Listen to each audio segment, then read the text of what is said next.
ষষ্ঠী তিথির মধ্য দিয়ে শুরু হলো হিন্দু ধর্মাবলম্বীদের সবচেয়ে বড় ধর্মীয় উৎসব শারদীয় দুর্গাপূজা।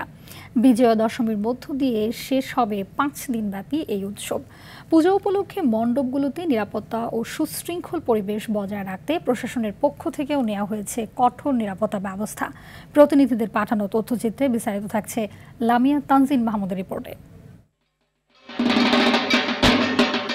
শারদীয় দুর্গোৎসবের দ্বিতীয় দিন মহাষষ্ঠী উপলক্ষে বরিশাল নগরীর মন্দিরে মন্দিরে চলছে ঢাকের বাজনা, পূজা অর্চনা ও চণ্ডীপাঠ। এদিকে ময়মনসিংহের 781টি এবং সিটি কর্পোরেশনের 88টি মণ্ডপে হচ্ছে দুর্গাপূজা।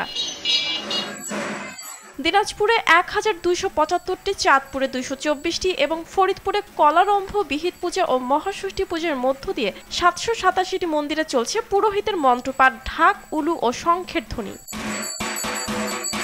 নড়াইল ও লোহাগড়া 534টি মন্দিরে দেবীর বোধন এবং পিরোজপুরের রাজ মন্দিরে 401টি প্রতিমা দিয়ে দুর্গাপূজার আয়োজন করা হয়। এদিকে গোপালগঞ্জে 1285টি মণ্ডপে চলছে ষষ্ঠী বিহুত পূজা, আমন্ত্রণ ও অধিবাস।